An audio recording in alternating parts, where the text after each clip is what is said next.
Baik, Bapak Ibu, siapa di antara Bapak dan Ibu yang pagi ini merasa sangat bergembira, merasa sangat berbahagia, merasa dua-duanya?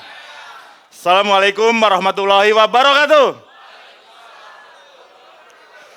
Bismillahirrahmanirrahim. Rabbi shrah li sodri wa yassir li amri wahlul 'uqdatam min lisani yafqahu qawli, amma ba'du. Alhamdulillah rabbil alamin. Bapak dan Ibu, pagi ini saya sangat berbahagia, sangat bersyukur. Baru tadi malam kita berjumpa di ruangan ini dan alhamdulillah pagi ini Allah berikan umur panjang dan kita bisa berjumpa kembali. Amin rabbal alamin. Baik, saya ingin ngetes dulu pagi ini semangat Bapak dan Ibu ya. Apa kabarnya ibu-ibu pagi hari ini? Masih ada ibu-ibu ternyata di sini ya.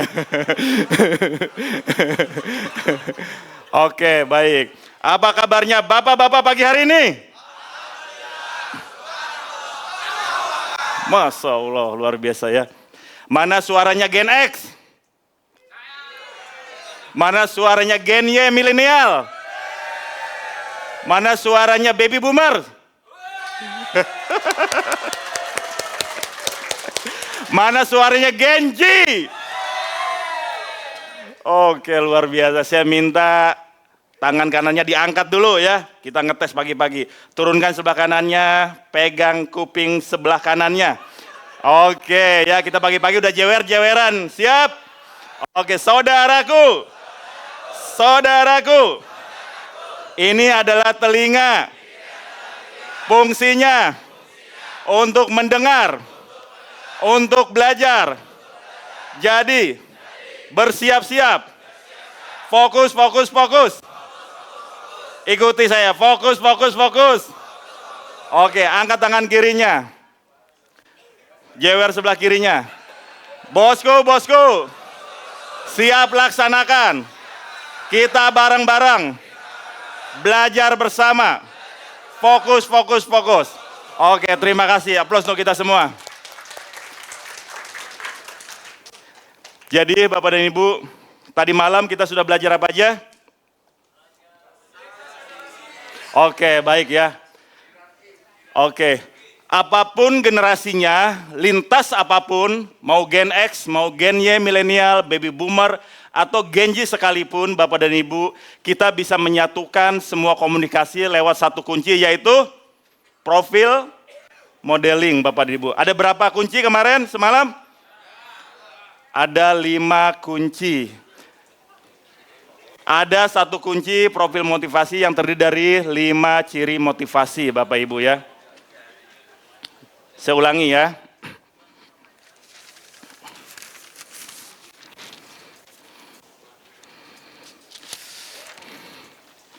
Oke, ini ya.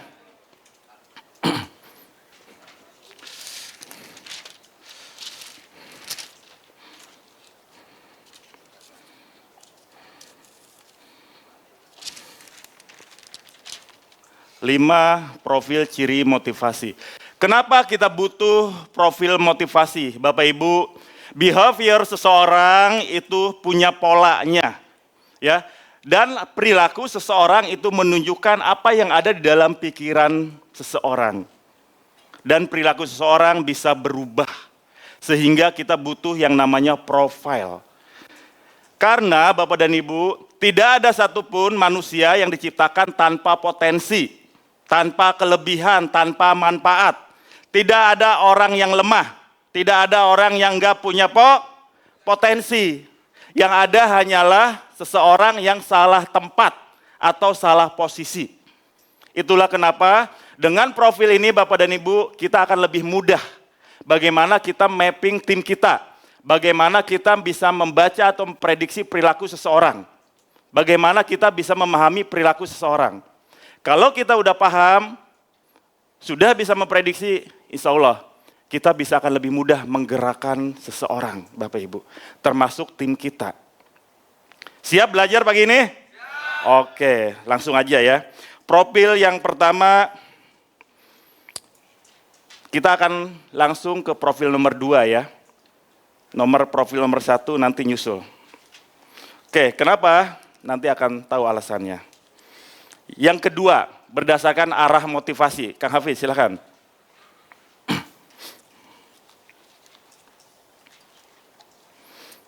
Oke, jadi kemarin tahapannya apa aja membuat profil?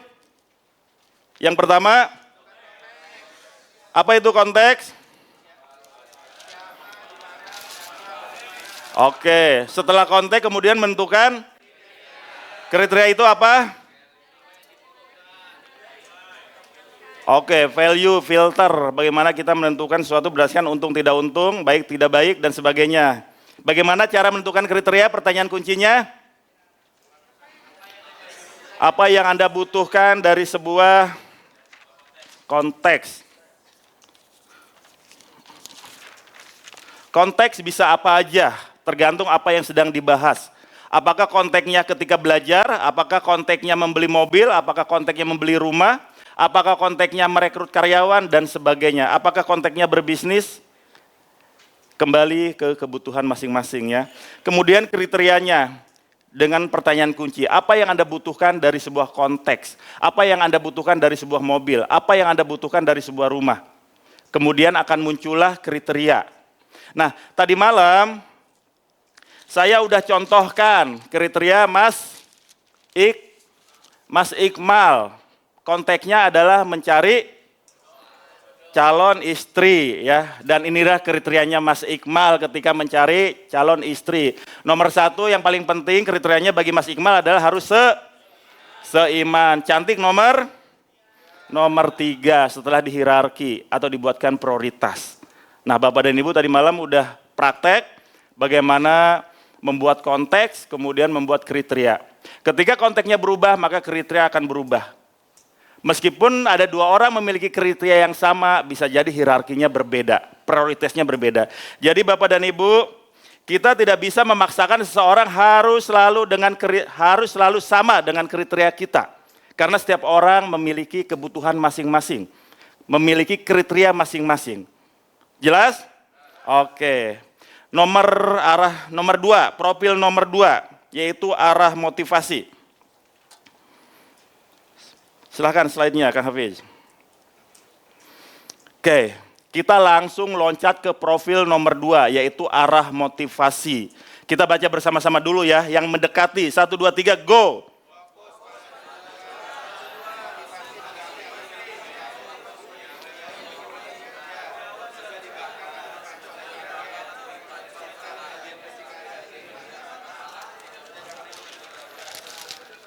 Oke, yang menjauhi 1, 2, 3, go.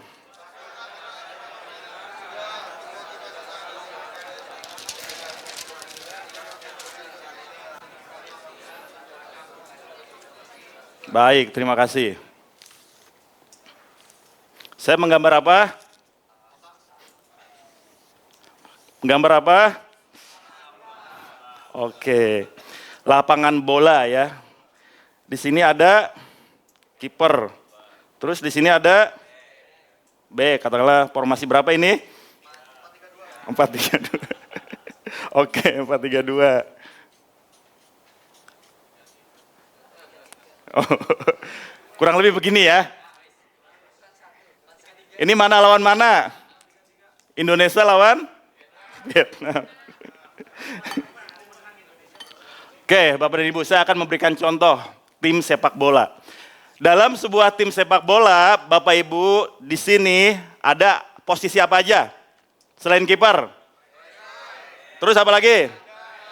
Apa lagi? Oke. Bayangkan Bapak dan Ibu, dalam sebuah tim sepak bola kalau isinya adalah striker semua, apa yang akan terjadi?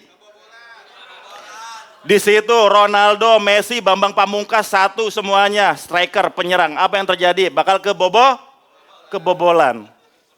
Dan sebaliknya, apa yang terjadi ketika dalam satu tim sepak bola isinya kiper semua? Nggak akan ada gol. Artinya apa? Artinya Bapak dan Ibu ya, semakin bervariasi sebuah tim itu akan semakin kaya. Semua potensi akan bergabung menjadi satu. Tinggal bagaimana caranya kita meramu, bagaimana caranya kita memahami, bagaimana caranya kita menggerakkan mereka. Jelas? Oke. Berdasarkan arah motivasi ya, seseorang memiliki kecenderungan dua arah motivasi. Ada yang mendekati, atau moving toward, ada yang menjauhi atau moving away.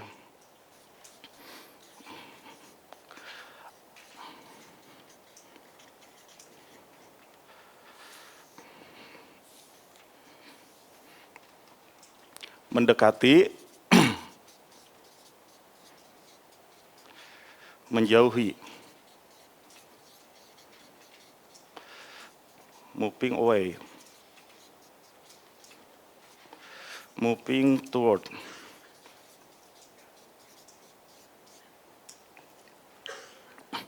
Karena ternyata ya,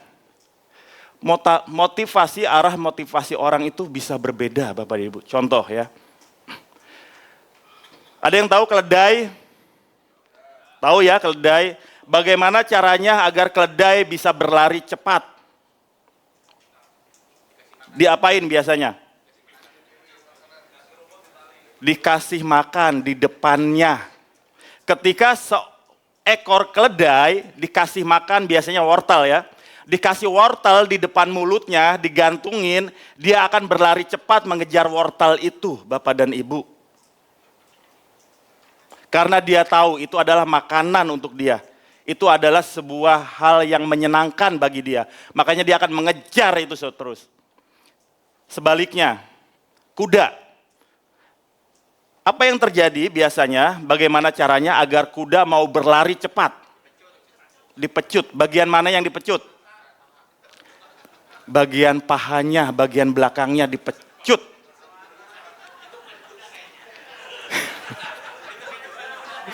Ya. Kenapa? Kenapa kuda ketika dipecut ya, dia akan semakin berlari cepat? Karena kuda kesakitan. Dalam otaknya akan terekam sebuah persoalan, sebuah kesakitan, sehingga dia menghindari kesakitan itu dan dia kemudian berlari semakin kencang, Bapak Ibu. Ya.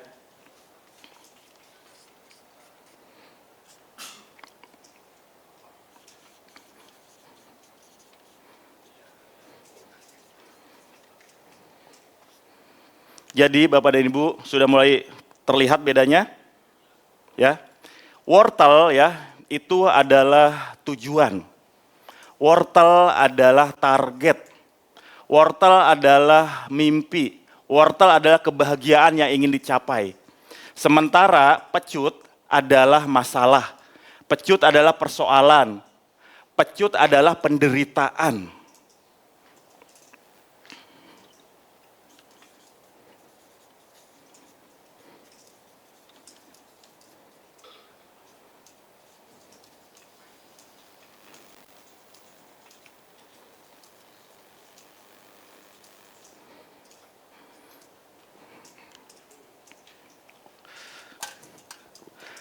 Ada 2 orang tim saya di kantor, Bapak dan Ibu. Ketika mereka sama-sama datang ke kantor lebih pagi. Ketika saya tanya kepada si A, "Hei A, kenapa kamu datang lebih awal, lebih pagi?" "Saya ingin nyelesain kerjaan saya." Ketika saya tanya ke si B, "Kenapa kamu datang lebih pagi?" "Saya nggak mau terlambat karena diomelin." Jelas bedanya Bapak dan Ibu. Jadi seseorang yang arah motivasinya kecenderungannya mendekati, dia akan termotivasi ya bekerja atau melakukan sesuatu karena dia ingin mencapai target, ingin mencapai tujuannya. Dia termotivasi karena dia ingin mencapai mimpi-mimpinya tersebut. Sementara seseorang yang arah motivasinya kecenderungannya menjauhi atau moving away, dia termotivasi melakukan sesuatu ya, mencapai sesuatu karena dia ingin terhindar dari masalah. Dia tidak mau terkena penderitaan. Jelas bedanya? Oke. Jadi orang-orang yang mempunyai kecenderungan mendekati Bapak dan Ibu, mereka akan termotivasi ketika mereka diberikan reward. Sementara orang menjauhi Dia akan termotivasi ketika dia diberikan punishment. Apa yang saya ceritakan tadi malam, ada bapak-bapak yang curhat kepada saya, Kang Su, ulangi. Saya bingung, saya punya tim, udah saya janjikan uang cash, jalan-jalan gratis. Bahkan saya sediakan sampai hewan kurban ketika tim saya perform. Tapi nyatanya tidak ada satupun tim saya yang perform. Ternyata Bapak dan Ibu, dominan timnya memiliki arah motivasi menjauhi. Ya. Jadi jangan sampai kemudian kita salah treatment. Kalau kita sampai salah treatment Bapak dan Ibu ya, kalau kita memiliki tim kita atau karyawan kita yang tipikalnya mendekati, kemudian kita ancam dengan punishment, itu akan melemahkan motivasi mereka. Sementara kalau tim kita dominan, mereka adalah menjauhi, sementara kemudian kita tawarkan reward dan sebagainya, itu juga tidak akan memacu motivasi mereka. Ada loh di tim saya Bapak dan Ibu, ketika saya berikan ancaman, kamu kalau misalnya nggak perform nih bulan ini, saya akan berikan surat peringatan, saya akan potong gajinya dan sebagainya. Apa yang terjadi kemudian? Besok jam 7 dia udah standby di kantor. Langsung termotivasi, mau gerak, mau kerja, mau nelpon, mau follow up dan sebagainya. Ada juga tim saya ya, nanti saya akan tunjukkan hasilnya, saya juga melakukan ini terhadap tim saya Bapak dan Ibu. Saya udah lakukan ini semua, profil ini. Jadi saya menjadi lebih mudah, saya harus memberikan treatment apa kepada tim saya. Ada tim saya ya, yang motivasinya sangat mendekati. Saya ancam dengan punishment apapun, dia nggak berpengaruh. Tetapi ketika saya janjikan reward, dia kejar tuh reward, bener-beneran. Mau latihan? Oke, kita latihan ya. Caranya,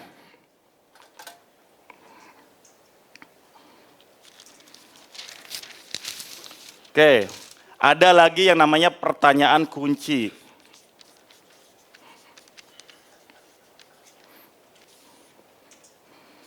Khusus untuk profil 2 ya. Untuk mengetahui seseorang cenderung mendekati atau menjauhi. Pertanyaannya,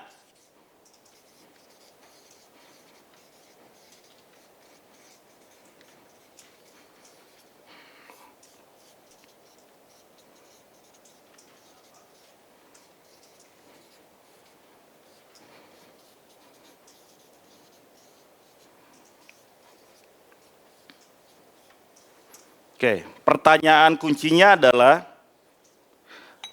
tanyakan mengapa penting kriteria tersebut bagi Anda.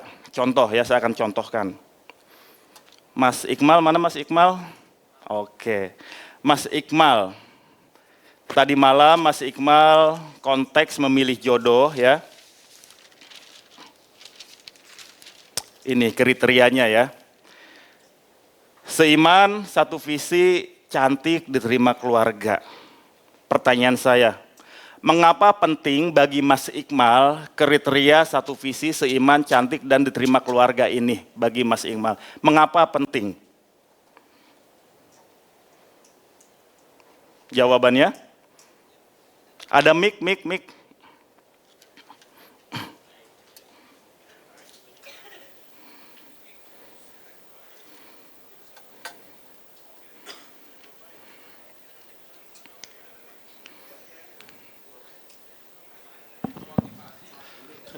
Oke, silakan mic-nya.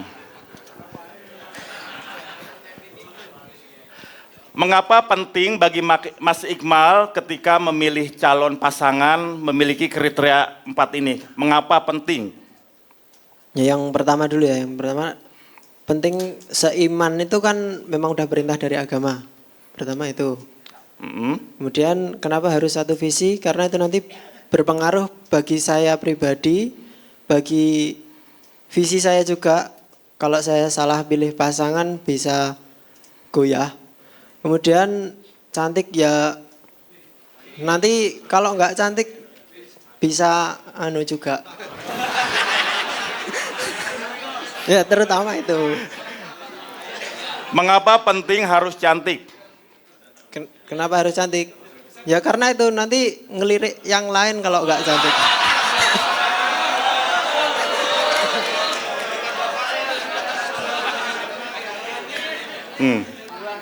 Mengapa penting ketika dia melirik orang lain? Mengapa penting ketika pasangan melirik orang lain? Mengapa penting? Ketika Mas Iqmal melihat pasangan melirik orang lain. Enggak gitu, mestinya takutnya saya yang ini loh. Oke. Coach itu. Takutnya, oke ya. Takutnya. Cukup Mas Iqmal ya. Oke, siapa lagi tadi malam?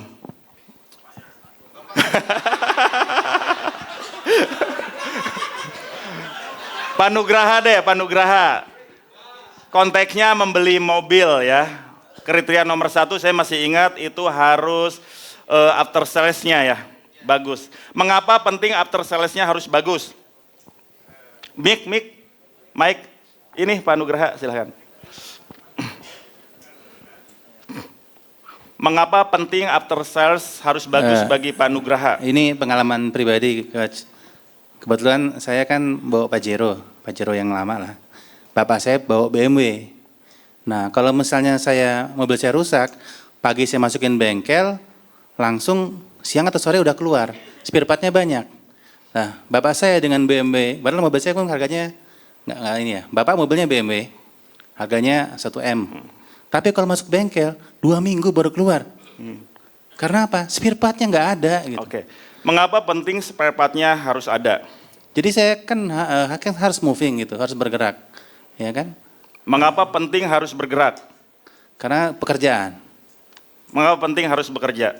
Ya, saya menghasilkan uang dari pekerjaan itu. Oke. Beda nggak jawabannya Mas Iqmal dengan Panugraha? Beda. Mas Iqmal cenderung kemana? Menjauhi. Ngelihatnya dari mana? Perasaan takut, ya. Menghindari persoalan, menghindari permasalahan yang akan muncul, menghindari penderitaan yang bisa jadi suatu hari muncul. Sementara Panugraha jelas kenapa penting, karena dia ingin mencapai apa yang diinginkan, ya. Mimpi-mimpinya, keinginannya, sesuatu hal yang ingin dicapai dan sebagainya. Jelas bedanya? Siap. Oke. Coach. Luar Kita biasa. praktek ya. Kita praktek ya. Sebenarnya Bapak dan Ibu di luar sana kita nggak perlu ya seformal ini ngajuin pertanyaan satu-satu begini ya. Nanti saya akan tunjukkan hanya dengan satu pertanyaan kita bisa menggali 5 profil itu. Mau?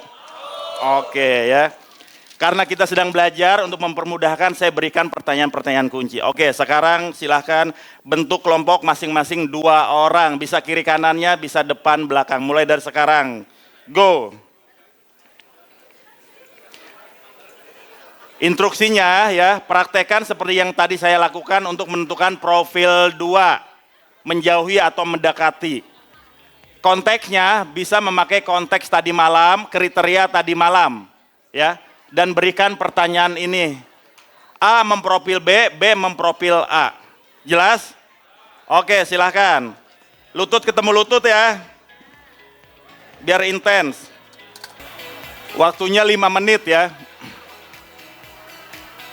Silahkan kembali ke posisi semula. Halo, halo, halo. Hai. Oke. Bagaimana, mudah? Mudah ya? Oke. Saya perjelas kembali Bapak dan Ibu. Orang-orang yang memiliki kecenderungan mendekati, dia akan termotivasi untuk mencapai tujuan, target, dan sebagainya. Tetapi mereka memiliki kelemahan, mereka kesulitan mengidentifikasi masalah. Karena dia fokus mencapai tujuan, akhirnya dia terkadang lalai terhadap resiko apa yang akan muncul di kemudian hari. Sementara orang-orang yang memiliki kecenderungan menjauhi karena dia fokus terhadap persoalan ya, dia tidak akan ngeh ya terhadap target-targetnya. Dia fokus bagaimana caranya mengidentifikasi masalah dan menyelesaikan problem. Lalu apa yang harus kita lakukan? berikan target yang tinggi kepada mereka yang memiliki motivasi mendekati. Sementara kepada orang yang menjauhi, berikan kepada dia persoalan-persoalan. Karena tugasnya dia akan senang kalau dia menganalisa. Ya. Jadi orang-orang yang mendekati dia gas terus. Nggak tahu yang di depan terjadi apa, pokoknya gas. Sementara orang menjauhi rem. Hei, hati-hati, rem nih, rem. Jangan main gas terus, tapi rem. Siapa orang yang menjauhi? Profesi apa? Contoh. Finance, accounting, admin. Bayangkan kalau accounting kita ngegas terus, apa yang terjadi?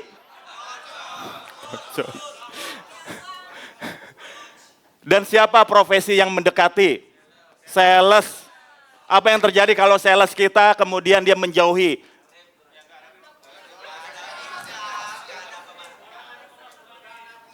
Dia akan banyak mikir terus, enggak action. Jelas ya? Oke, ada yang mau berbagi tadi hasilnya gimana? Ya Pak Beta?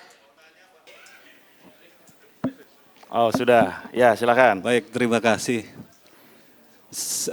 Saya itu kan lagi memperbaiki SOP. Baik. Nah kaitannya dengan yang ini tadi motivasi ini, itu memasukkan, itu kan dua hal yang berbeda, satu menjauh, mendekat. Nah memasukkannya dalam SOP itu bagaimana? Karena SOP itu kan berlaku untuk umum, tidak dipilah per orang. Oke, baik. Nah itu masukannya gimana? Oke, baik. Pak Beta, terima kasih. Pak Beta, kita akan bahas di profil nomor 3. Ya, salah satunya mengenai SOP ya. Bagaimana caranya kita menyesuaikan dengan SOP, Bapak dan Ibu? Dengan kita mengetahui profil ini, kita akan lebih mudah mapping tim kita sesuai dengan kecenderungan perilaku mereka. Ketika kita sudah memahami profil mereka, kita akan lebih mudah menempatkan mereka di posisi mana-mana dan sebagainya. Ya, termasuk ke SOP. Ini SOP mau dibuat seperti apa? SOP dibuat biasanya kan itu harus dilaksanakan oleh tim. Biasanya relate dengan kondisi dan keadaan perusahaan dan tim. Begitu ya? Oke, siap. Ada yang mau berbagi lagi tadi mengenai pengalaman tadi? Oke, Ibu silakan. Bu Santi. Ibu tadi dengan Ibu siapa? Oke, baik silakan. Ibu berarti memprofil Ibu?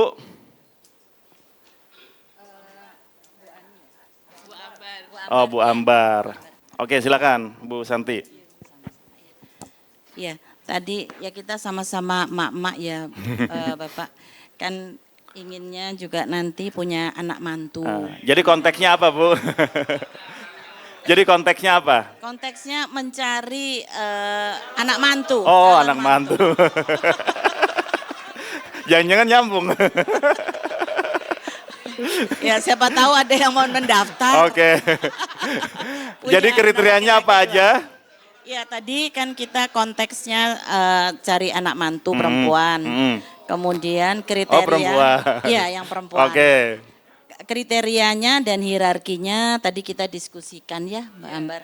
Nomor 1 itu seiman, ya muslimah ya, yang berkerudung gitu kan. Terus yang kedua itu sevisi. Sevisi itu agak luas ya. Yang di pengalaman itu sevisi itu misalnya dia semanhaj yang sama. Jadi misalnya NU sama Muhammadiyah itu biasanya agak panas di rumah itu. Oke. Kalau bisa idealnya tuh ya apa yang salafi lah manhajnya itu yang mutakhir gitu ya. Terus ya lanjut Bu. Terus yang ketiga itu cerdas ya. Cerdas itu secara intelektual kan ya mungkin bisa di psikotes dulu kali ya. Terus udah gitu enggak apa-apa misalnya SMA maupun S1 atau S2. Tapi kecerdasan itu kan penting untuk problem solving. Baik. Nah kemudian yang keempat itu dia punya skillful untuk life. Baik. Jadi misalnya SMA dia pintar masak gitu kan nantinya bisa buka catering atau ya. Boleh. Ya. Kalau lanjut. S1 misalnya S1 dia misalnya dari Fakultas Hukum atau mungkin dari psikologi kan bisa buka praktek di Ya, rumah atau di rumah sakit. Oke. Nah, ini kan melanjutkan Siap. melanjutkan lembaga. Oke. Terus cantik wajah dan akhlak. Nah itu tadi nyambung kan, ya ini sih nggak terlalu Baik. kriteria lagi lah nomor 5. Terus ke-6 itu orang Jawa ngomong itu kan bibit bebet bobot Yeah. itu Kang Su. Nah itu jadi kita harus lihat keluarga besar atau DNA-nya ini apa Baik. dominannya. Darah merah. Jadi ada babat bebet bobot ya. Iya, Bibit nyambung bebet nggak? bobot. Iya, Oke. biasanya itu perang besar itu sebetulnya antar keluarga gitu kan. Oke, siap. Keluarga. Baik. Terus yang berikutnya Oh banyak kriterianya ya Bu ya. Ya. ada 7 itu. Nah secara fisik gini Kang Su, saya itu observer juga kan sebagai psikolog tuh. Udah ada berapa, ini ada yang mohon maaf kan kalau yang tubuhnya tuh kuat gitu ya. Terus itu biasanya kan nanti kan melahirkan. Nah, apa itu dalam agama itu kan ya yang penyayang terus anaknya banyak gitu. Baik. Kalau yang kecil-kecil gitu kan ya kita Ya. ngurut lagi. Cari yang kuat-kuat fisik. boleh daftar Kang Su yang punya anak perempuan. Oke. Itu dari Banyak kami. kriterianya. Nah, Ya, jadi mohon maaf. setelah Bu Ambar Sama Bu Santia. oke. Jadi setelah tadi dieksplor Ya, untuk arah motivasinya menjauhi atau mendekati. Menjauhi beliau ya, Bu Ambar ya. Oke, baik. Terima kasih. Baik, terima kasih Bu Santi. Kita kasih aplaus ya. Jadi si A memprofil si B memprofil si A. Begitu ya. Jangan memprofil diri sendiri. Oke, jelas ya. Nah, lalu pertanyaannya Bapak dan Ibu, apakah profil ini kemudian bisa berubah arah motivasi ini? Bisa ya. Jadi ini bukan terkait baik dan buruk. Menjauhi bukan berarti buruk. Mendekati bukan berarti baik, ya. Yang paling penting adalah ada di mana mereka, di posisi apa. Jangan sampai kemudian kita menempatkan si sales ya, yang punya kecenderungan mendekati kemudian dia ditempatkan di admin atau di accounting. Dia akan main gas terus. Contohnya ya, contohnya ketika arah motivasi ini bisa berubah. Seseorang Bapak dan Ibu yang pekerja keras, dia setiap hari bekerja siang malam ya, sampai 14 jam sampai 16 jam. Dia kecenderungannya mendekati karena ingin mencapai target dan tujuan. Suatu hari ya, tiba-tiba dia divonis oleh dokter usus buntu, sakit. Dan kemudian dia ngerem Bapak dan Ibu. Dan dia sudah berubah menjadi menjauhi supaya tidak terkena penyakit tadi. Jadi bisa berubah ya. Kembali lagi kepada konteks ya. Jelas? Jelas ya. Yang menjauhi siapa lagi? Profesi. Dokter menjauhi mendekati, dokter. Menjauhi ya. Tentara mendekati menjauhi. Tentara. Kalau dia lagi perang, mau nembak mikir-mikir dulu. Mendekati ya. Oke ya. Tuh, kita udah dapat. Kita udah dapat satu profil tuh ya. Mendekati menjauhi. Kalau ibu-ibu nih biasanya ya, di rumah memiliki anak yang susah belajar. Anak-anak ya, ketika mereka belajar, coba dieksplor ibu-ibu ya. Ada anak ketika diperintah untuk belajar ya, dia memiliki motivasi karena ingin mendapat pujian, karena ingin dapat nilai yang bagus, karena ingin dapat nilai 100, mendekati menjauhi. Tapi ada juga anak yang belajar karena dia nggak mau dimarahin oleh orang tuanya, dia nggak mau dibully oleh teman-temannya, mendekati menjauhi, menjauhi. Ya, jangan sampai kemudian ya kita salah treatment. Maksa-maksa anaknya terus, tapi nggak bisa memberikan treatment yang tepat. Jelas? Oke ya. Kalau begitu kita beralih ke profil nomor 2 berdasarkan sumber motivasi. Kang Afif. Oh ya, nomor 3 ya, profil 3. Oke ya. Berdasarkan sumber motivasi Bapak dan Ibu ya, kecenderungan motivasi seseorang itu ada dua. Dari internal dan dari eksternal. Kita baca bersama-sama dulu ya. Internal, 1, 2, 3, go.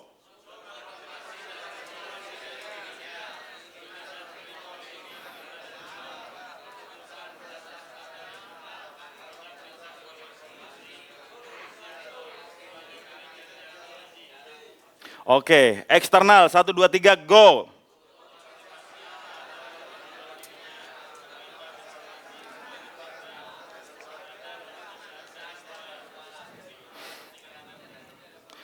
Oke, orang-orang internal Bapak dan Ibu ya, mereka memiliki kecenderungan motivasi berasal dari dirinya.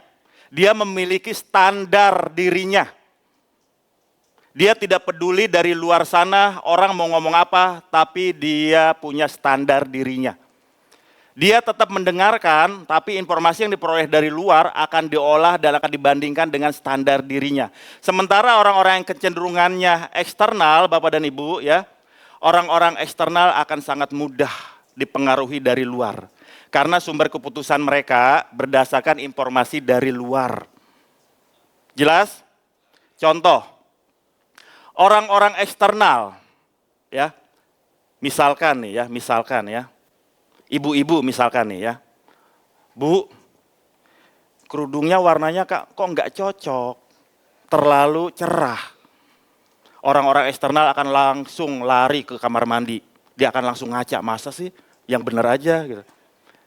Dia akan terganggu, karena dia mendengarkan informasi orang lain dari luar. Sementara orang-orang internal, Pak Nugraha, bajunya kekecilan Pak, nggak cocok. Bodoh amat katanya.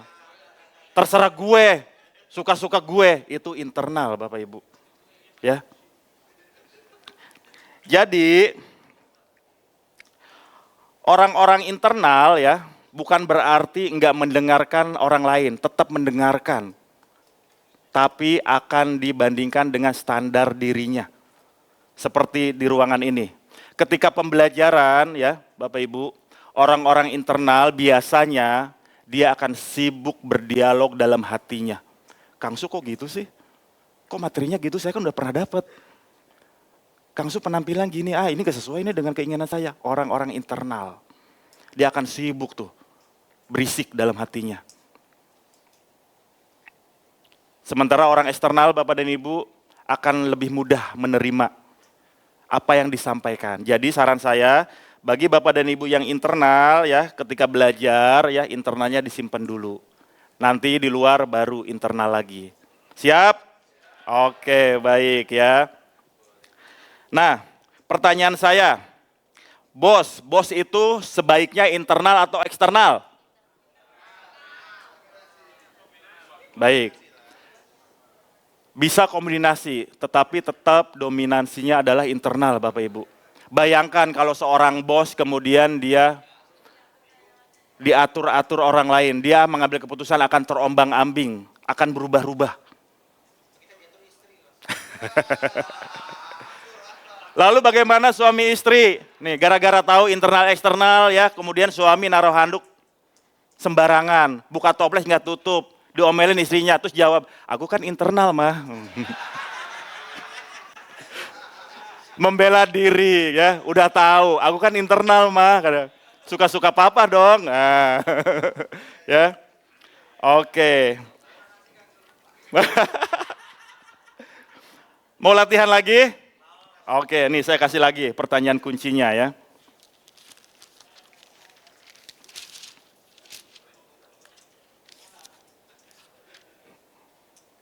Ini profil nomor 3 berarti sini ya. Ini tadi nomor 2 ya. Ini nomor 2.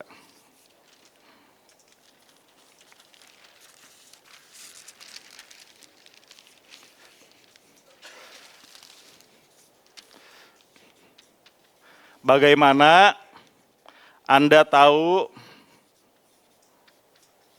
bahwa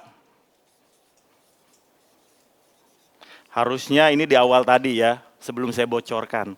Saya takutnya setelah tadi saya kasih tahu jadi pengkondisian. Wah, saya maunya internal aja deh gitu kan.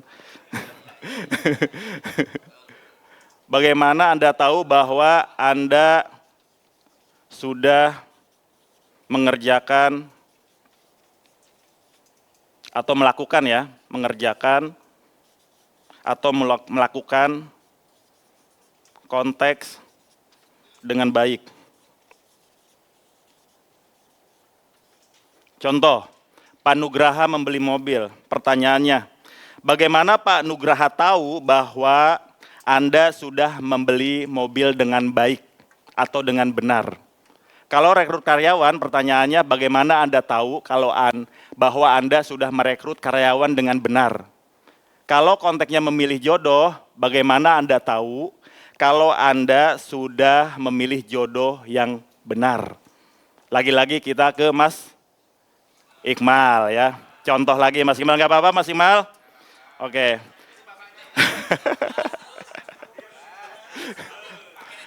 Mas Iqmal, pertanyaannya, bagaimana Anda tahu kalau Anda sudah memilih jodoh yang benar? Misalkan katakanlah udah lah ya gitu, memilih jodoh. Bagaimana Anda tahu sudah memilih jodoh dengan benar?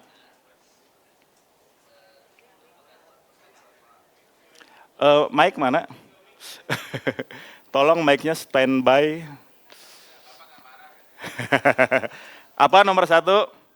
Bagaimana Mas Iqmal tahu kalau bahwa Mas Iqmal sudah sudah memilih jodoh dengan benar? Udah di-approve Bapak. Tadi kan yang pertama seiman udah jelas, saya punya dasar dari agama. Ya, pertanyaan saya, bagaimana Anda tahu kalau Anda sudah memilih jodoh yang benar? Ya saya melihat dari enggak dari papa saya sendiri. Oh, melihat dari papahnya. Oke. Cukup jelas Mas Iqmal. Jadi Mas Iqmal internal eksternal? Kenapa Mas Iqmal nggak jawab suka-suka saya udah suka sama dia. Masalah papa saya setuju nggak setuju, bodoh amat. Berarti Mas Iqmal cenderung eksternal ya. Jelas ya? Oke. Mau praktek? Mau ya praktek ya? Biar lebih jelas ya. Oke, lagi-lagi berkumpul 2 orang seperti tadi, bisa kiri kanan, bisa depan belakang ya. Tolong A memprofil B, B memprofil A ya, saling bertanya ya, jangan memprofil diri sendiri. Masih menggunakan konteks yang sama, kriteria yang sama ya. Dengan pertanyaan ini, bagaimana Anda tahu bahwa Anda sudah membeli mobil dengan benar, memilih jodoh dengan benar, membeli rumah dengan benar, merekrut karyawan dengan benar, berbisnis dengan benar dan sebagainya, tergantung konteks. Siap? Oke, silahkan, go.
Waktunya 4 menit.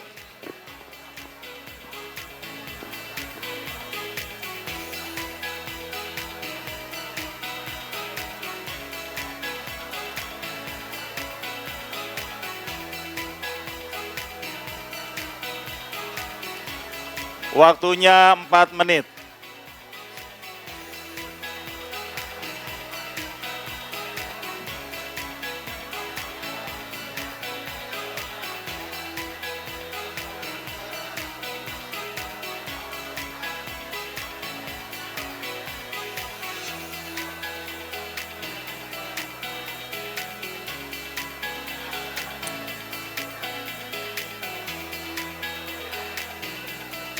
Bergantian.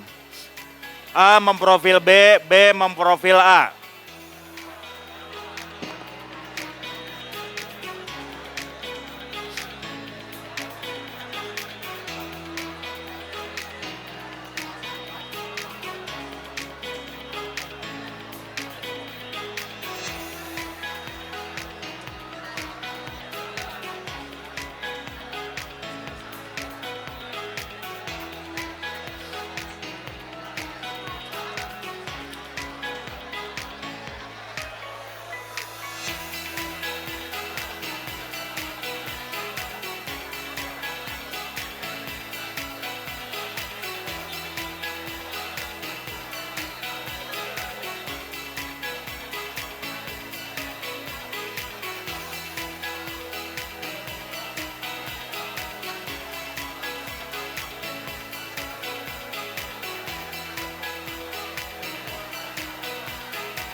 Waktunya 2 menit lagi.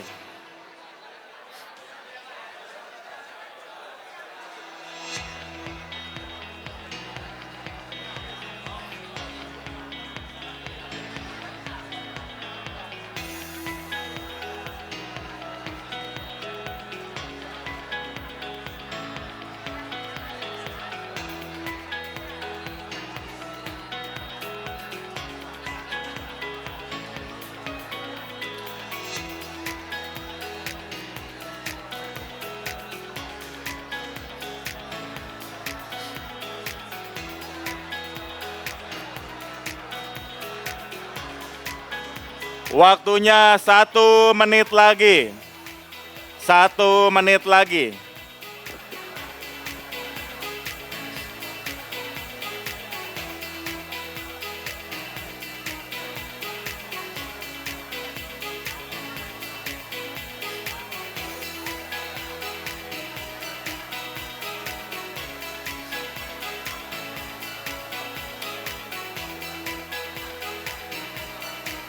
$10. 9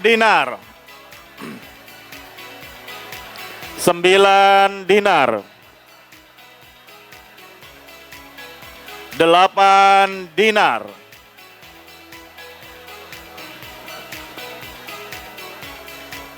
7 dinar. 6 dinar.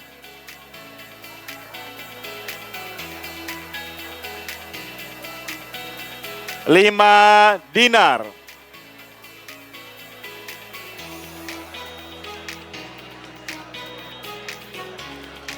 4 dinar.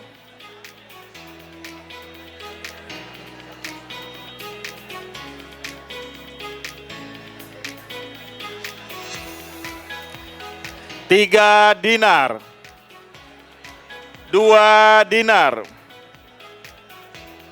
1 dinar. Halo, halo, halo. Hai, hai, hai, hai. Oke ya. Sudah gampang ya? Gampang ya, insya Allah. Bisa ya, insya Allah. Nanti Bapak dan Ibu bisa praktekkan di kantor masing-masing. Bisa profiling timnya masing-masing ya. Jadi saya ulangi Bapak dan Ibu. Orang-orang internal Bapak dan Ibu ketika mendapatkan instruksi ya, mereka menganggap instruksi itu adalah informasi. Begitu ya. Sementara orang-orang yang eksternal, mereka menganggap, oh enggak, sorry ya, kebalik ya. Seperti yang tadi ditampilkan ya. Bagi orang-orang internal Bapak dan Ibu, lagi-lagi mereka punya standar. Sementara eksternal dia akan lebih mudah untuk mendengarkan informasi dari luar. Karena standarnya adalah dari luar. Jelas ya? Oke. Kemudian Bapak dan Ibu ya, kalau misalkan kita praktekkan misalkan nih, di dunia kerja nih, di kantor nih. Apa yang terjadi ketika bos kita, ketika owner ya, memiliki kecenderungan internal menjauhi. Sudah internal menjauhi pula. Apa yang terjadi? Jadi bos-bos ya yang memiliki kecenderungan internal menjauhi, dia akan menjalankan bisnisnya seperti krisis terus-menerus. Ya. Apapun yang terjadi dia akan menganggap ada masalah. Ini ada masalah, ada masalah, ada masalah. Ketika dikerjakan dibenerin oleh tim, kemudian muncul masalah baru dan sebagainya. Dia akan fokus ke persoalan terus-menerus berdasarkan standar dirinya. Jelas ya? Oke, dari yang tadi dipraktekkan ada yang mau berbagi pengalaman? Oke, silakan Pak. Mike. Pak Dani ya? Silakan. Oh, Mr. X.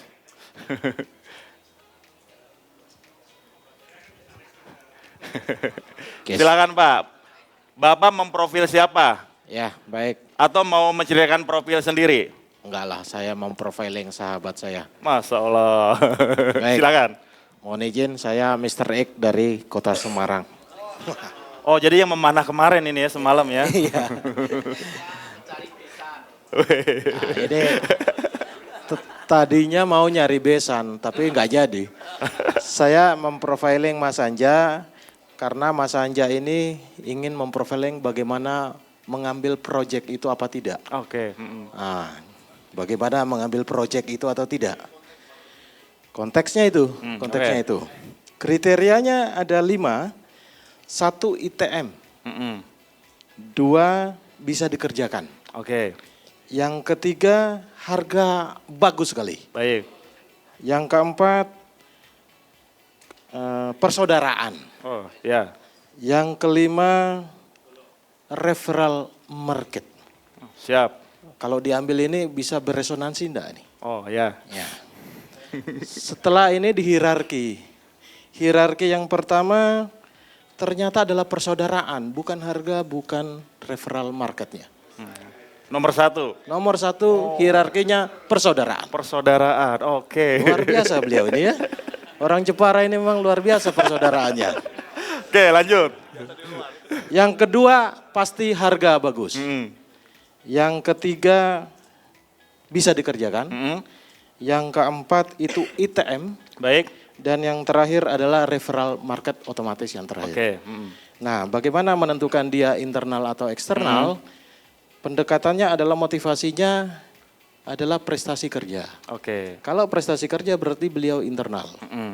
Artinya kalau makin besar harga yang didapat, motivasinya akan menjadi jauh lebih besar lagi. Baik. Terima kasih. Selesai. Berarti beliau internal ya dalam Internal. konteks ini ya. Selesai, Oke, kasih makasih. aplaus. Baik, terima kasih Mr. X. Jelas ya Bapak Ibu ya? Jelas ya? Oke. Kalau misalkan nih seorang bos memiliki tim yang eksternal, apa yang perlu kita lakukan? Kalau kita memiliki tim yang eksternal Bapak dan Ibu ya, tolong beri pujian Bapak Ibu. Kadang-kadang bos yang internal tuh nggak mau ngasih pujian ya. Tolong kasih pujian. Bagi tim yang eksternal, ditepuk pundaknya itu udah lebih dari cukup, seminggu akan teringat terus. Nggak akan hilang-hilang. Kamu hebat sambil ditepuk pundaknya. Itu udah keren Bapak Ibu. Ya. Sementara ya, orang-orang kalau kita memiliki tim yang internal ya, kasih mereka target yang jelas, instruksi yang jelas. Saya yakin kamu pasti bisa lakukan ini. Dan dia akan merasa bangga Bapak Ibu. Kalau tim kita internal. Kalau tim kita eksternal, kasih evaluasi, kasih feedback. Kalau mereka nggak di feedback, mereka bingung mau ngapain. Ada nggak tim yang begitu? Ada. Tim saya juga ada yang begitu. Dia kebingungan kalau saya nggak feedback, kalau saya nggak evaluasi. Kasih evaluasi rutin, mingguan, jangan kelamaan, jangan tahunan. Kalau tahunan kelamaan. Dia akan semangat di awal-awal aja. Kalau mingguan insya Allah akan terus tertrigger. Ya, jelas ya? Nah, lalu bagaimana dengan anak-anak kita di rumah, Bapak Ibu? Terutama anak-anak Genji nih, remaja ya, menuju ke dewasa. Rata-rata anak-anak mereka di luar sana atau di rumah ya, Biasanya internal atau eksternal? Rata-rata anak zaman sekarang Bapak Ibu di rumah mereka itu internal banget. Internal banget. Mah, Pah, suka-suka aku dong. Aku mau pakai baju ini terserah aku dong. Aku mau keluar malam terserah aku dong. Ini punya aku, bukan punya dia. Tapi ingat Bapak Ibu ya, anak-anak Genji atau remaja ya, mereka kontradiktif di rumah internal. Tapi ketika mereka di luar, mereka berubah menjadi sangat eksternal. Dia terpengaruh oleh teman-temannya. Teman-temannya pakai iPhone yang series terbaru, dia lalu terpengaruh minta beli. Teman-temannya pakai baju yang lagi hits, dia terpengaruh ya. Jadi kalau misalkan anak kita nih mau keluar, katakanlah pakai pakaian yang nggak pantas, karena ibunya internal, di rumah anaknya internal gitu ya, akhirnya beradu tuh, tarik-tarikan, nggak ketemu. Jadi sampaikan, nak, kalau kamu pakai baju ini, nanti dilihat teman-teman kamu jelek loh nak. Pasti dia akan berubah, karena dia di luar eksternal, nggak mau dia terlihat jelek oleh teman-temannya. Benar? Betul ya. Jelas ya? Nah kemudian kalau di dunia marketing bagaimana? Pak, Bu nih, yang buat iklan ya nih, ini daging nih. Kalau kita ya, anggap saja di luar sana orang-orang random ya, ada yang eksternal, ada yang internal dan sebagainya.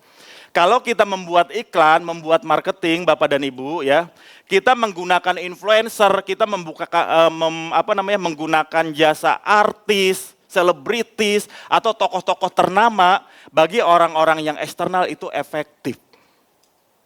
Pak Nugraha misalkan ya, lagi nyetir mobil tiba-tiba ngeliat ada billboard atau spanduk jualan rumah atau jualan mobil katakanlah ya, mobil yang terbaru. Di situ ada tokohnya atau ada selebritasnya.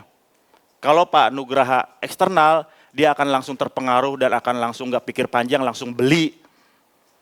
Sementara bagi orang internal, dia melihat iklan itu, apa hubungannya sama gue? Gak ada hubungannya. Dia akan pulang, dia akan mikir, dan dia akan menimbang-nimbang. Jadi, Bapak Ibu, supaya kita bisa menggait orang-orang internal di iklan-iklan kita cantumkan media sosial kita, nomor telepon kita, nomor yang bisa dihubungi. Karena mereka butuh berpikir sejenak untuk menentukan sesuatu. Nggak bisa langsung, akan dihubungkan ke internalnya. Di rumah berapa hari kemudian baru dia akan memutuskan.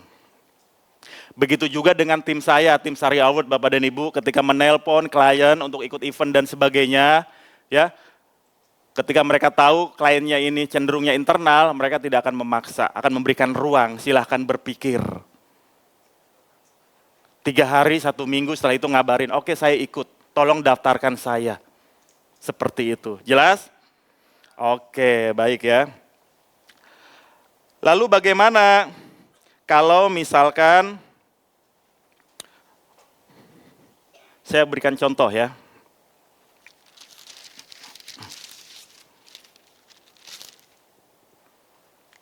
Kalau orang internal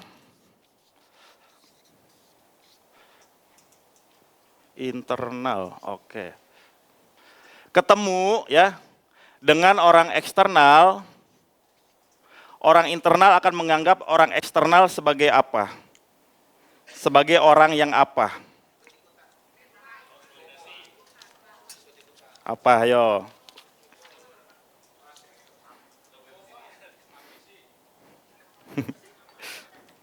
Orang internal ketemu dengan orang eksternal, dia akan menganggap orang eksternal itu kekanak-kanakan. Childish. Masa gitu aja nggak bisa nentuin keputusan sih? Ya, gitu aja terpengaruh gitu kan. Orang internal akan menganggap orang eksternal kekanak-kanakan. Sementara orang eksternal akan melihat orang internal sebagai orang orang eksternal nih ngumpul, tiba-tiba lewat orang internal gitu. Lewat, awas, awas. Ada orang egois lewat katanya. Orang eksternal akan menganggap orang internal biasanya egois. Songong.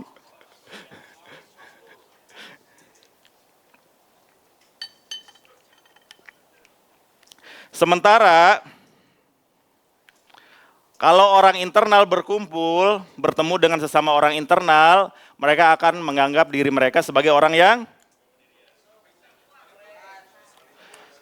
siapa bilang kita egois? Kita nggak egois kok. Kita hanya orang-orang yang teguh pendirian. Kita orang-orang yang tegas, kata orang internal ya. Kami orang yang tegas katanya begitu. Sementara ya, apalagi yang belum? Oh ya, X. Ketika orang eksternal berkumpul dengan sesama orang eksternal, siapa bilang kami childish, siapa bilang kami lembek? Kami bukan lembek kok. Kami cuma luas orangnya. Luas, fleksibel ya. Jadi lagi-lagi Bapak dan Ibu, nggak ada baik buruk ya, nggak ada salah dan benar. Bagaimana caranya kita bisa menempatkan orang-orang ini di tempat yang tepat, di posisi yang tepat. Bagaimana caranya kita mentreatment, memberikan perlakuan ya. Sehingga ketika kita bergaul, ketika kita bersikap, kita akan lebih mudah memahami mereka, kemudian memprediksi perilaku mereka mau ke arah mana, dan kemudian bagaimana caranya kita bisa menggerakkan mereka. Dan saya di kantor melakukan ini Bapak Ibu.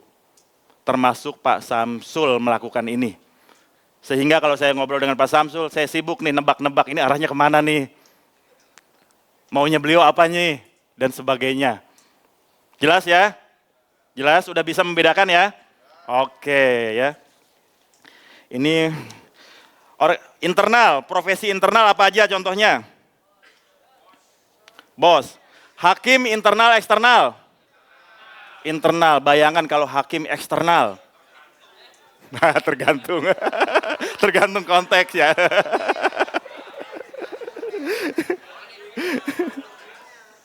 Dokter eksternal internal. Dokter internal. Bayangin kalau dokter mau operasi. Setelah dioperasi baru saya bius ya sekarang. Tukang cukur internal eksternal.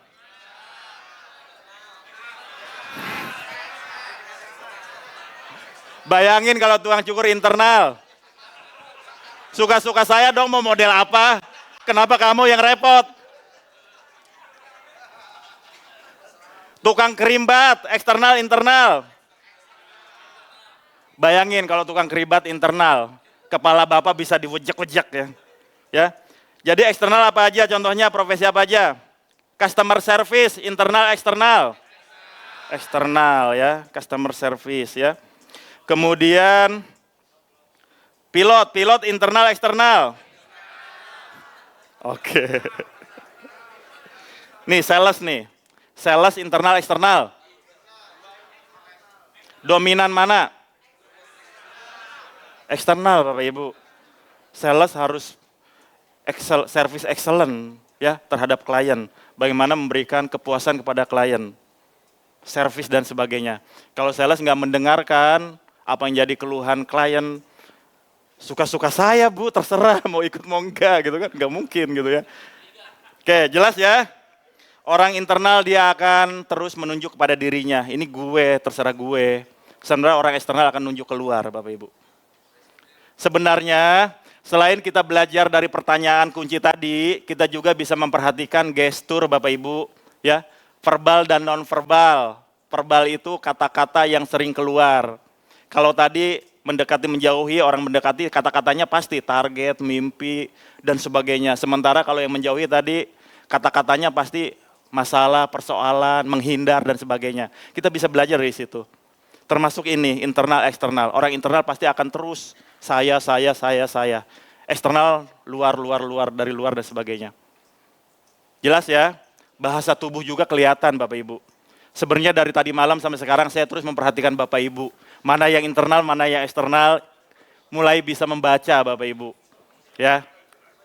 Tuh. Nanti ketika coffee break, ketika juhur ya istirahat udah bisa tuh Bapak Ibu praktek. Siap? Siap ya.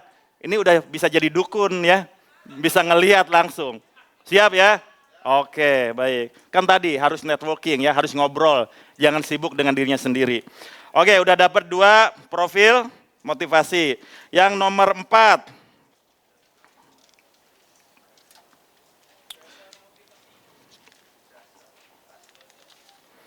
Oke, yang nomor 4, silahkan slide-nya.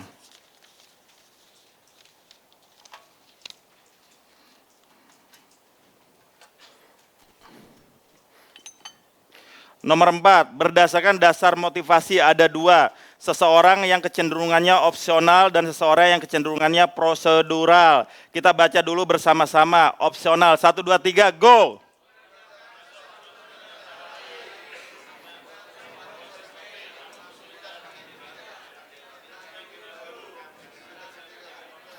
Oke, orang yang kecenderungannya prosedural, 1, 2, 3, go!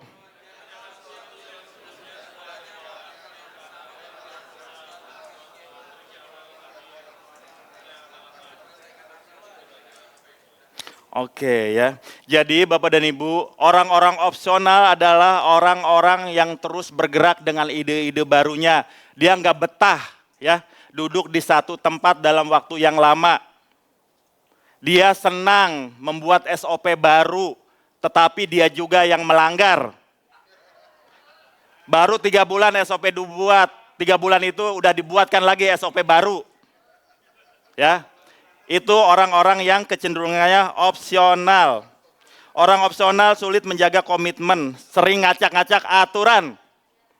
Sementara orang prosedural, Bapak Ibu, orang-orang prosedural dia orang-orang yang sangat tertata ya, sistematis. Dia bekerja tahap demi tahap ya, dia sangat betah duduk berlama-lama mengerjakan sesuatu. Kalau misalkan satu tahap itu hilang, bisa jadi dia kebingungan dan dia mulai dari awal lagi. Ya, orang yang prosedural ya, Bapak Ibu, mereka sangat komitmen menyelesaikan apa yang udah mereka mulai. Sementara orang opsional ya, dia yang memulai, dia yang mengakhiri. Belum selesai udah diakhiri, ya. Contoh, orang-orang opsional, contoh ya, arsitek, desainer, itu orang-orang opsional Bapak Ibu. Ya. Sementara orang-orang yang prosedural, contohnya apa prosedural? Accounting, admin.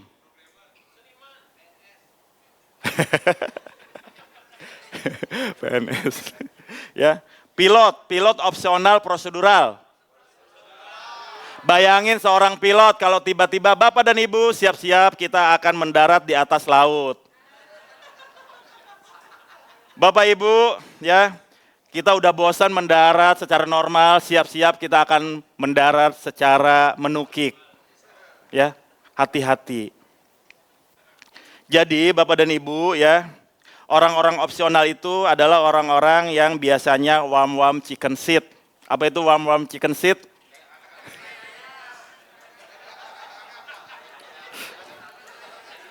Tetapi orang-orang opsional adalah orang yang pantang menyerah. Bagi dia ya, banyak jalan menuju Roma.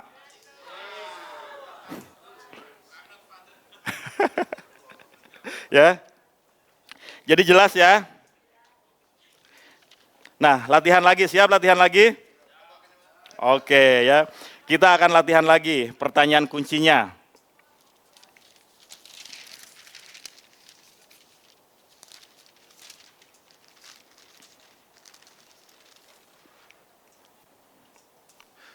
Dulu Bapak Ibu ya, ketika saya bekerja di bank ya, yang namanya teller itu, teller prosedural atau opsional? Teller ya, back office, itu prosedural banget. Tiba-tiba Bapak Ibu ya, dilakukan yang namanya mutasi ya, rotasi. Ditukar-tukar tuh Bapak Ibu ya. Si sales yang tadinya opsional ya, kita sales ya, bukan telesales. Kalau telesales biasanya sih prosedural, berdasarkan apa yang ditelepon. Sales yang opsional atau marketing ya yang opsional tiba-tiba dirotasi. Dipindahkan ke teller dan back office. Kemudian teller dan back office dirotasi ke marketing. Apa yang terjadi? Itu teller diacak-acak sama orang marketing. Ya, yang tadinya prosedur 1 sampai 10, dia loncat-loncat dari 1 ke 9, 9 ke 4. Jadi akhirnya apa? Kacau balau. Mohon maaf, di bank itu ya pekerjaan yang sangat terikat oleh prosedural. Ketika satu prosedural aja kemudian hilang, itu udah fraud. Ya, hati-hati. Sehingga ketika kita mau rotasi dan sebagainya, jangan sampai kemudian kita salah rotasi. Niatnya baik, tapi berakhir dengan kekacauan. Termasuk ketika kita punya toko, Bapak Ibu ya. Kita punya toko ya. Pasti di dalam toko itu ya, ada orang-orang tertentu yang bertugas hanya untuk buka dan tutup toko. Termasuk di bank. Di bank itu ada loh. Ada orang yang khusus dia mengunci berangkas. Dan ada orang yang khusus memegang kuncinya. Bukan orang yang sama. Kalau satu aja orang prosedural itu dihilangkan ya, kacau. Seperti misalkan di perusahaan gas misalkan, atau perusahaan minyak, Pertamina dan sebagainya. Ada orang-orang tertentu yang tugasnya Bapak Ibu hanya untuk jagain tombol. Kalau tiba-tiba tombol itu diganti menjadi orang yang opsional, tiba-tiba dia sebebasnya mencet tombol itu, tiba-tiba meledak. Bahaya. Ya. Jadi semua punya peran, opsional, prosedural. Penjaga pintu kereta api, opsional, prosedural. Prosedural. Ada orang-orang yang betah bertahun-tahun, belasan tahun ya bekerja di situ. Karena dia prosedural. Bayangin kalau penjaga gerbang pintu kereta api orang opsional. Ya. Dia bosan, suka-suka saja udah, apalagi internal gitu. Iya, dibuka tutup. Oke, pertanyaannya adalah ini nomor 4 ya. Oke, saya tentukan aja konteksnya biar lebih cepat dan lebih mudah ya. Konteksnya misalnya pekerjaan ya. Atau bisnis lah ya. Mengapa Anda memilih bisnis atau pekerjaan saat ini? Oke, saya langsung aja contohkan biar cepat ya. Misalkan siapa? Ya. Betul. Nah, kebetulan konteksnya saya tentuin ya, bisnis atau pekerjaan. Kalau bapak-bapak konteksnya berbeda silahkan. Misalkan konteksnya bisnis atau pekerjaan. Saya langsung aja saya contohkan biar cepat ya. Misalkan Pak Ahe. Pak Ahe bisnisnya apa sekarang Pak Ahe? Oke, ada mic.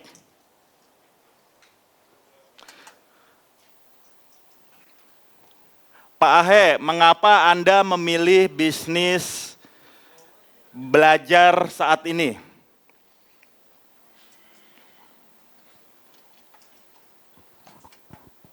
Potensi pasarnya sangat besar.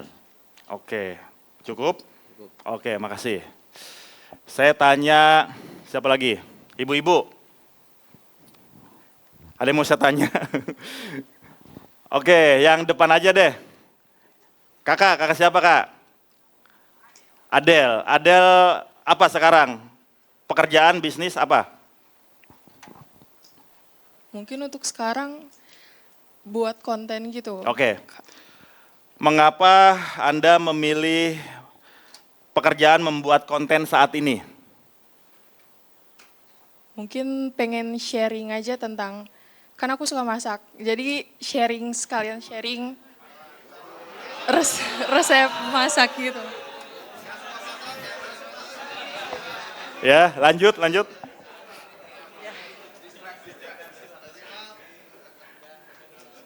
Sudah cukup? Oke, baik. Yang belakang. Bu Dia. Mengapa Bu Dia memilih bisnis Anda saat ini? Masa katanya karena warisan. Berarti terpaksa ini ya kan. ininya bagus karena Balikpapan dikelilingi oleh laut. Jadi bagus banget kalau usaha pelayaran. Oke, baik ya. Ada lagi Bapak-bapak? Pak Yanto, mana Pak Yanto? Oh, boleh, silakan. Pak Yanto bisnis pekerjaan atau bisnis apa? Oh ya, Pak Yanto, mengapa Anda memilih bisnis Anda saat ini? Karena lebih banyak bertemu dengan pelanggan dan saya bisa berinteraksi langsung gitu. Jadi di situ. Nah, itu pilihan saya ya. Nanti bisa ditebak. Mungkin itu dari saya. Oke.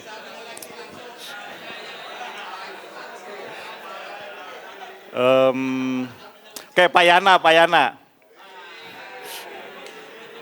Yana, mengapa Anda memilih bisnis Anda saat ini? Baik, karena bisnis food atau bisnis makanan diminati setiap saat. Cukup atau ada lagi? Oke. Ada lagi, saya bisnis pisang itu buah surga ya.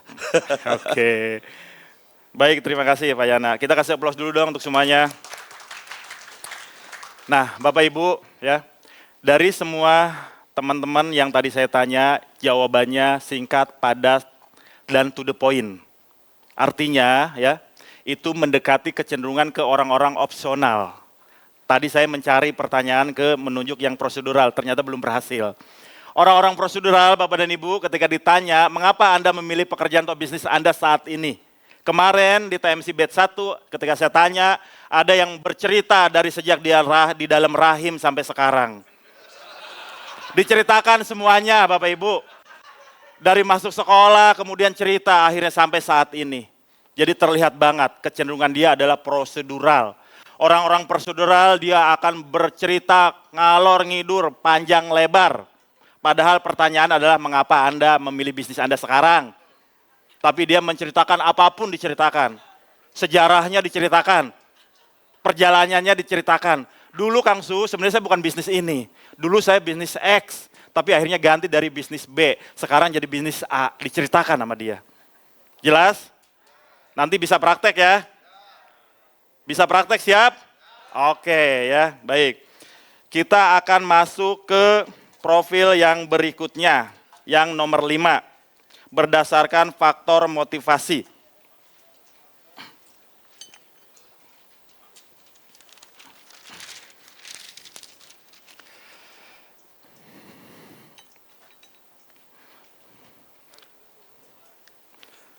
Oke, kita baca bersama-sama dulu ya. Ada 3 berdasarkan faktor motivasi. Orang-orang yang kecenderungannya melihat persamaan, persamaan dengan pengecualian, dan terakhir perbedaan. Kita baca bersama-sama untuk persamaan. 1, 2, 3, go!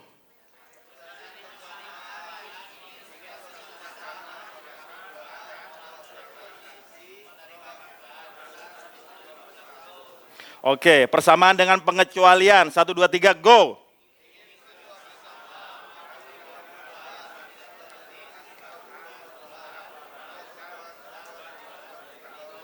Oke, dan yang terakhir, kecenderungan perbedaan. 1, 2, 3, go!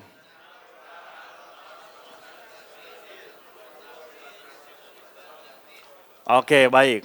Saya ambil contoh. Saya sedang pegang apa? Oke, spidol. Ibu-ibu, apa hubungannya ketiga spidol ini? Warnanya berbeda. Oke, ada lagi? Oke, sama-sama besar ukurannya. Ada lagi? Ibu-ibu? Oke, isinya sama. Bapak-bapak, apa hubungannya ketiga spidol ini? Hubungannya baik-baik aja. Oke, apa lagi? Apa?